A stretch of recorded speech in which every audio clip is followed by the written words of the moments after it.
Agora, você acha que a derrota do Brasil e a aproximação às eleições também pode agora reativar os manifestantes? Poder pode, mas eu não vejo o clima nesse momento.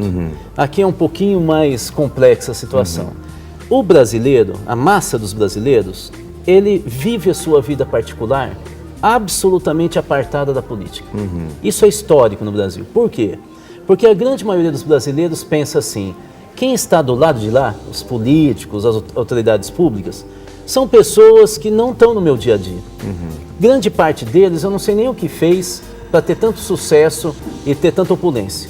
Eu faço a minha parte, pago o meu imposto, trabalho. Então, a vida privada no Brasil, historicamente, nunca esteve entrelaçada com a vida política. As manifestações de junho e a Copa do Mundo foram dois momentos que nós chegamos perto do entrelaçamento. Quando uma mãe leva os filhos e fala, eu estou lutando aqui pela saúde, o outro fala, eu estou lutando aqui pela educação, e assim vai, pelos 20 centavos. A gente tinha ali uma ágora, né? A gente tinha uma plateia em assembleia, cada um falando o que pensa do país. Foi o mais próximo nos últimos anos de eu trazer a minha vida particular e o meu pensamento para a rua, do público. A Copa foi o segundo momento. Ou seja, a Copa é o único momento que eu me lembro que muitos brasileiros choram quando cantam o hino nacional. Depois a gente se recolhe. Com a derrota, porque ser derrotado pela Alemanha era até previsível, mas por 7, a humilhação foi tão grande que eu tenho a impressão que a grande parte dos brasileiros se recolhem agora de novo na sua vida privada, falam, tentamos, não dá certo mesmo, vamos fazer a nossa parte. Então não vejo clima nem sentimento para sair no protesto. Agora, logo depois começa a campanha de TV, aí começamos a falar de novo do Brasil, a situação da economia não está boa, pode até ocorrer, mas eu não vejo o clima. Eu particularmente, por exemplo, fico preocupado da gente esquecer que em outubro nós vamos ter eleição, né, e que nós precisamos realmente conscientizar a população para o voto certo, né, o voto consciente, porque as manifestações, elas parecem que são meio que porta-vozes desse cidadão que está dizendo, olha, eu estou aprendendo a votar consciente, eu quero votar consciente, eu quero ser essa pessoa que faz essa diferença. Para a manifestação, aí parece que ninguém se importa mais. Exatamente. Né? E a eleição está logo aí.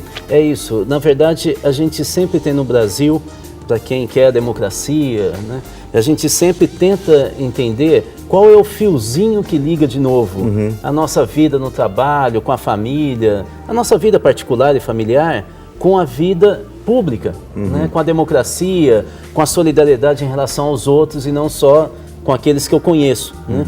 Aquilo que vocês estavam falando agora há pouco, por exemplo, dessa infelicidade da guerra dos palestinos com os judeus, né? Principalmente lá na faixa de Gaza e tal, mas não só lá, né? Ou seja, são pessoas até fisicamente muito parecidas, com valores muito próximos, linguagem muito próxima, não é? Alguns parentes entre si, né? E o que faz eles serem tão separados, né? É essa coisa da comunidade muito fechada, de não ver o outro como irmão.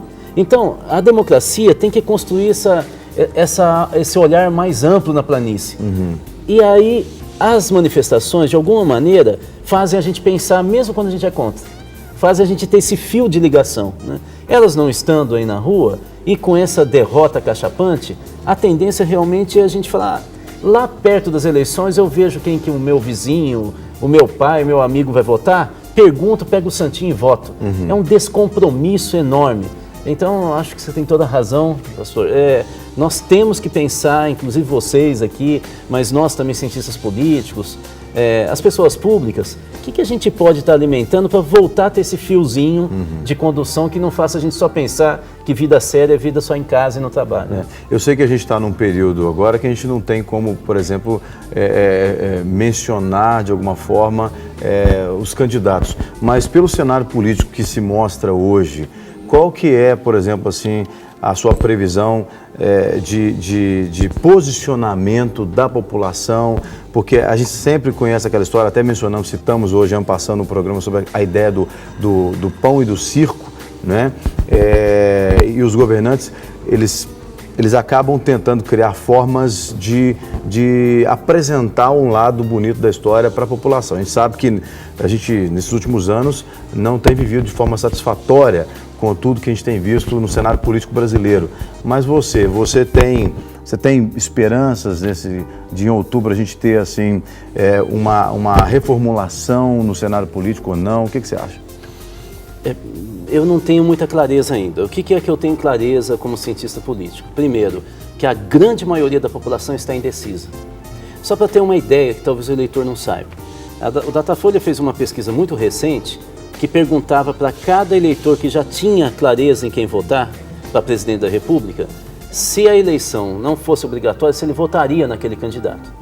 No caso dos eleitores da Dilma Rousseff, 46% disseram não votaria em ninguém, não iria votar. No caso de Aécio Neves, 52% disseram não iria votar. E no caso de Eduardo Campos, mais de 60%, 62%. Então você vê que aqueles eleitores que já definiram o voto, na verdade definiram o voto, mas se não fosse obrigado ele não iria. Nunca no Brasil nós tivemos uma eleição nacional em que tantos brasileiros estivessem indecisos, inseguros e, na verdade, não se sentem representados com um conjunto de candidatos. Nunca houve tanta gente. Por outro lado, e é esse segundo tema que eu queria colocar, nós percebemos que toda vez, nos últimos 2 meses antes da Copa, que um candidato aparecia naqueles spots de televisão dos partidos deles, ou aquele programa maior, que dá mais de meia hora, na semana seguinte, feita uma pesquisa, eles subiam 3%, 4%. E o adversário caía 1%, não caía tanto, mas caía. Então isso mostra o que, juntando um dado com o outro, que os eleitores estão muito indecisos e a televisão pode fazer com que eles se alinhem, principalmente no final das eleições. Ou seja, fazer uma análise de tendência hoje é jogar na roleta russa, né? Na verdade, nós não temos muita certeza, sabemos que há uma instabilidade muito grande e que não são as redes sociais, é a TV que vai definir o voto no final. Vamos acompanhar, portanto, como é que os candidatos vão aparecer, lembrando que a presidente atual, que vai tentar a reeleição, tem quase o dobro do voto dobro de tempo na televisão que o candidato Aécio Neves, que tem o dobro do tempo que Eduardo Campos. Sim. Então isso talvez conte um pouco, mas dependendo da forma como se expor e discutir os problemas do Brasil, isso pode ser equilibrado. A TV vai ser essencial para a grande maioria dos brasileiros definir o que é que ele vai fazer. Muito bem, bom, a gente com certeza vai te convidar mais vezes nos próximos meses, nos próximos dias, claro, porque as eleições estão chegando e a gente quer falar sobre política sim. Mas no momento nós queremos te agradecer por esse tempo aqui, foi muito especial. Que é isso, eu que quero agradecer e pedir desculpas em público. Nos últimos convites eu estava numa situação na minha agenda e por 2 vezes eu já estava vindo para cá e perdi por causa do trânsito. Vamos ver se a gente resolve a questão da mobilidade ou eu a minha agenda. Mas saiba que você tem crédito aqui conosco, você é muito especial também aqui pra gente.